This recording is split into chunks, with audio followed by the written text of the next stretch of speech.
Hi, I'm Jerry Ying, producer of Drowning. I'm Melora Walters. I'm the writer and director, and I act in it as well, of the film Drowning. Well, my partner at my production company here in LA, Albert, who has worked with Melora many times, he was a producer for Paul Thomas Anderson, and as you know, Melora was in Boogie Nights and Magnolia, and so they were working on a project together pre-Christmas, and there was a little bit of money for that. That project went away, but there was still the money, and Melora was like, well, I have a feature, and if I can raise some more money, I'll get back to you. And then literally January 2nd, it's like New Year's, still a little hungover possibly, and we looked each other in the eye, and he's like, money's hit the bank. We have to shoot this feature, but we have to start shooting on January 11th. And so we had that moment, looked at each other, and we're like, okay. Yeah, let's do it. And we shot in 9 days, and here we are. We were in Rome, it's taken us to Rome, and now we're in Austin. My son actually was deployed, so that was the catalyst for the film. Through that, I wanted to explore the depression that happens when the possibility of death of a loved one and the realization of death becomes a constant in your life. And I wanted to explore through her relationships, let the audience really feel and experience this sense of being trapped and searching. When I was working with Albert Chi, who directed me in The Amaranth, which premiered here last year, we were in Idaho filming. It was a very intense role because it was very restrained. And it was long days, late at night. I was kicking in the water. My daughter had come to visit from college, and there's like Fellini music playing, and I thought the water was so beautiful, and it's bubbles and night, and then it became very surreal, and I start filming it, and my daughter's like, what are you doing? And I'm like, I'm filming my next film. It's called Drowning. I was being sarcastic, but it was the absurdity and the realization at the same time that we're all suffering. Albert's like trying to direct this film. I'm trying to hold this character. But I'm trying to take care of my daughter. She's panicking because she's got finals and were the grades good enough? And meanwhile, my son is actually deployed, and here I am in Ketchum, Idaho, la la la la la in the water. And you know, we're all in our own world. We all have these feelings. We all wake up in the middle of the night going, what is this? And that's what I started to explore. It's actually considered a found footage film because the inception of the film was caught on her camera, that entire conversation and the whole we're making Drowning. So that's going to be a sequel. It's called Drowning 2. Actually, No, it's a prequel. no, It's a prequel. No. It's a prequel. Oh, no. And no. Friction leads to this great collaboration because you feel safe, like constant notes, constant exchanges. How do we make this work?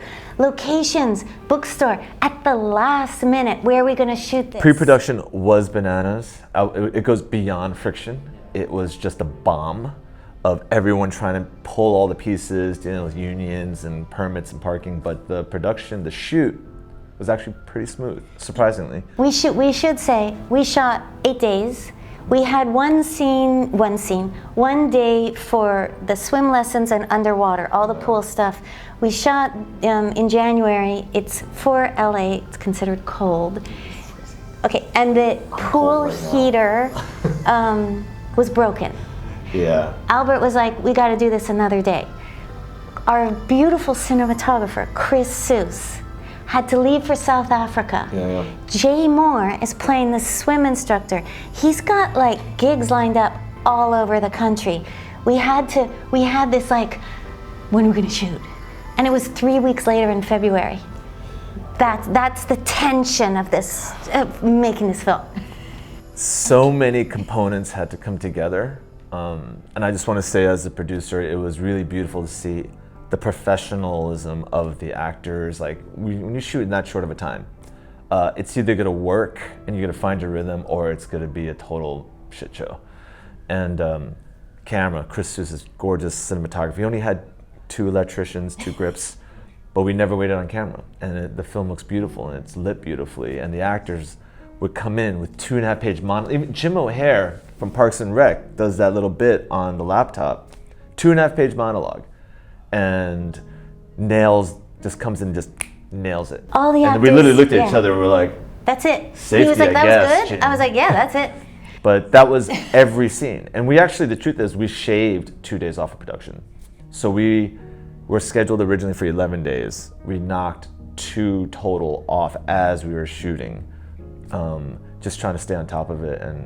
But we all had great time. But that's only overtime, 2 days by an hour on the big company move days. But we hired actors. I had worked with all of them. I knew them, and I knew they were like the most exquisite trained racehorses who are going to show up and run, and you're just, you could put the camera on them reading a book and you can't go wrong, and so prepared. Yeah. Everyone on the other side of the camera, just so prepared, and everyone had a personal reason for doing this film. So throughout the filmmaking, they would come up and say, I got a nephew who's getting deployed, or I went through something like this, and everybody was in tune and wanted to be there. Yeah. That's another thing. So it went very, very smoothly, but everyone was highly prepared.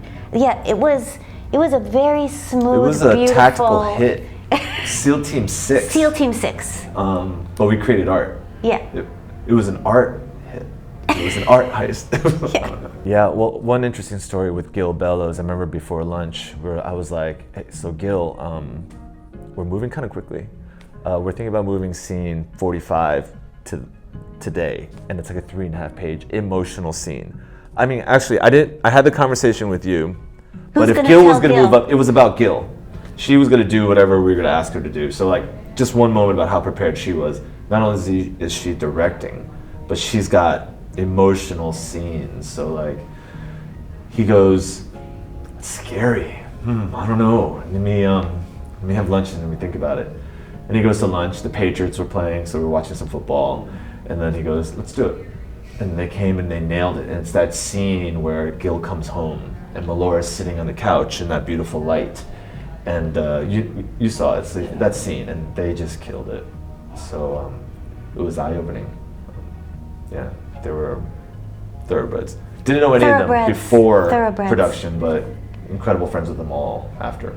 And we really bonded in Rome, and that premiere was incredible. Well, that was very much my relationship with the DP, Chris Seuss. So Chris Seuss is a legend. Like, it's a legend. We were so lucky to have him. And he and I would meet, and we would talk films, Ingmar Bergman, Tarkovsky. We spoke. I was like, let the bookstore go Fellini. Let there be some color, and Antonioni, the black and white. And then we started sharing photographs and art, like Edvard Munch, those paintings where you say expressionism, where you don't really see a face, but the feeling of the oppression and depression.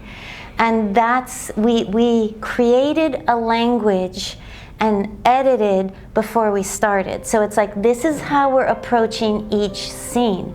So there's standard ways of filmmaking, and it's like, we have to throw 9 days, we got to throw it out the window. Yeah, the standard video village, trying to communicate when your lead actress is also your director, and taking the time to come back and take notes. We realized that everything had to happen on set. Yeah, so you had your DP, and our editor was with us every day. Alexis Evelyn, who also was in the same mindset with Chris and I, so that it was always, we have to maintain this language. Even now, though we're moving smoothly and fast, maintain this language, because we don't want to have like, oh, now let's go in for the close-up and see that. No, leave it. Maintain this language at all times. It was specific, but it was art. And it's not something you can do from sitting in Video Village and looking at a frame. Only if there was something catastrophic happening would we say anything, but I don't really recall anything like that. No, and there was no time for like an actor directing themselves. There's no time to go, hey, can you play the scene so I can see how I do? There was none of that. I gotta say, we were there just the frames look so beautiful. We were just like, every time that's what I got. It was just fun to be at. It was great.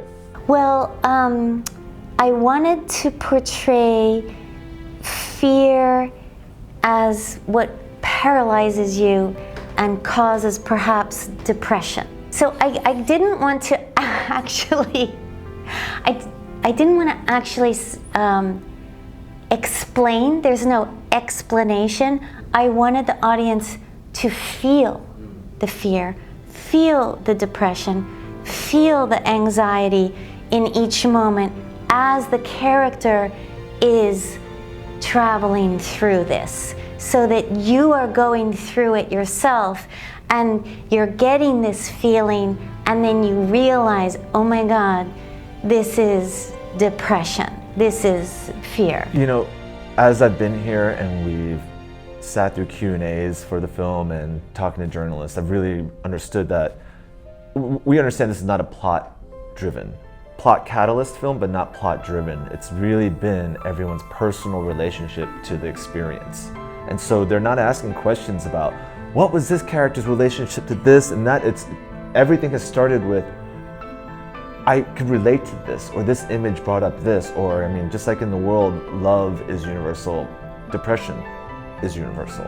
And that's who we've been connecting with, and it's beautiful. That's because we trusted her.